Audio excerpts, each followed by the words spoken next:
सही बात है कि आज बिहार सरकार ने बिहार के युवाओं के हित में एक बड़ा फैसला लिया है। बहुत दिन से विचार चल रहा था और मुख्यमंत्री जी की विशेष इच्छा थी कि बिहार के युवाओं के लिए हम लोग कुछ अलग से सभी स्थिति की समीक्षा करके एक अलग से भी कुछ हम कार्यक्रम चलाएं। वैसे तो आप सब लोग देख रहे हैं कि पिछले दिनों एक तरह से बिहार के बेरोजगार युवाओं को सरकारी नौकरी और रोजगार ये देने का एक अभियान सा चल रहा है और मुख्यमंत्री जी ने घोषणा की थी कि हम 10 लाख लोगों को नौकरी देंगे, सरकारी नौकरी, और 10 लाख लोगों को रोजगार देंगे। लेकिन उन्होंने खुद भी बताया है और हमको भी बताते हुए पार्टी के तरफ से भी और सरकार की तरफ से खुशी हो रही है कि वो 10 लाख का लक्ष्य अभी ही पूरा हो चुका है। लगभग 10 लाख लोगों को यानी युवाओं को सरकारी नौकरी दे दी गई है। और आप लगातार देख रहे हैं, पिछले दिनों हम नहीं समझते हैं कि कोई हफ्ता बीतता है जिसमें 1-2 कार्यक्रम नियुक्ति पत्र वितरण का नहीं हो, चाहे शिक्षकों का होता है, एएनएम का होता है, पुलिस कर्मी का होता है, सभी विभाग में अलग अलग नियुक्तियों का अभियान चल रहा है। और ये इतनी मुस्तैदी से और ईमानदारी से बिहार के युवाओं के लिए अभियान चलाया गया कि समझिए जो लक्ष्य हम लोगों ने पूरे कार्यकाल के लिए रखा था वो अभी पूरा हो गया है। इसलिए अब हम लोगों ने अपना लक्ष्य ही, टारगेट ही रिवाइज कर दिया है और जो अभी तक का प्रोजेक्शन है यानी उम्मीद है कि अभी इस कार्यकाल के समाप्त होते होते कम से कम 12 लाख युवाओं को हम सरकारी नौकरियां देंगे। और उसी तरीके से जो 10 लाख रोजगार की बात हो रही थी, वो 10 लाख रोजगार से काफ़ी अधिक 20 लाख से भी अधिक रोजगार के अवसर सृजित किए जा चुके हैं और उसको भी एक तरह से लक्ष्य को पुनरीक्षित करके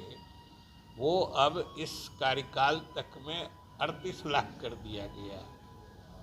तो ये समझ लीजिए कि बिहार के युवाओं के लिए 12 लाख सरकारी नौकरी और 38 लाख रोजगार ये इस कार्यकाल के समाप्त होने से पहले सरकार दे रही है। कहने का गरज ये है कि युवाओं को रोजगार देना और युवाओं के कल्याण के लिए योजनाएं चलाना ये तो सरकार की प्राथमिकता रही ही है, लेकिन इसके अलावा भी युवाओं की और क्या समस्याएं हैं, उनका कैसे निदान हो सकता है, उनकी स्थिति में सुधार कैसे हो सकता है,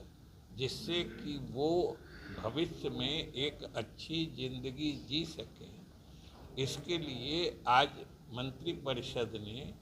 एक बिहार युवा आयोग गठित करने का फैसला लिया है और आप सबने देखा होगा कि उसमें एक अध्यक्ष होंगे, 2 उपाध्यक्ष होंगे, 7 सदस्य होंगे और हम लोग को पूरी उम्मीद है कि यह आयोग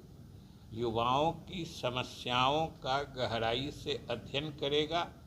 और युवाओं के हित में और क्या किए जा सकते हैं और कौन सी योजना बनाई जा सकती है या कौन सा काम किया जा सकता है,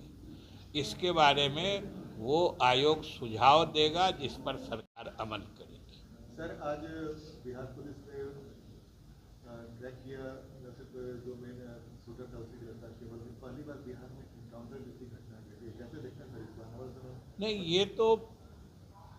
पुलिस की मुस्तैदी और बिहार सरकार की सख्ती का नतीजा। बिहार से आपने देखा था कि जब से खेमका जी की हत्या हुई थी, मुख्यमंत्री ने स्वयं संज्ञान लेकर और उसी दिन अगले सुबह जिस दिन रात में हत्या हुई थी, डीजीपी और अन्य वरीय पुलिस अधिकारियों को बुला के सख्त निर्देश दिया था कि इसमें तत्काल कार्रवाई होनी चाहिए, दोषी आदमी पकड़ा जाना चाहिए और जो भी इस षड्यंत्र के भी पीछे हैं उनको भी बख्शा नहीं जाएगा। और यह अच्छी बात है, पुलिस की अच्छी सफलता है कि जो शूटर था, जिसने गोली चलाई थी, वह भी पकड़ा गया है। जिसने उसको आर्म्स सप्लाई किया था वो तो कुछ पुलिस के पकड़ से भागने या पुलिस पर जब गोली चलाई तो स्वाभाविक रूप से सरकार की तरफ से पूरी छूट कि अगर कोई अपराधी पुलिस को पर ही गोली चलाता है या कहीं इस तरह की कोई कार्रवाई होती है तो पुलिस को तो आखिर रिवॉल्वर या बंदूक दी क्यों जाती है? ये तो उसी लिए दिया जाता है। ये स्वाभाविक है कि उसने ऐसा किया और उसका इनकाउंटर हुआ। ये सरकार के सख्ती और सरकार के मजबूत संकल्प का द्योतक। इलेक्शन कमीशन को लेकर कल तेजस्वी यादव, महागठबंधन के तमाम लोग, कांग्रेस, राहुल गांधी भी सबके विरोध में जो आवाज उठा और कहा है कि 9 तारीख को राहुल गांधी आएंगे और उनके तत्वाधान में बंद का आह्वान। देखिए, इलेक्शन कमीशन तो बार बार कह रहा है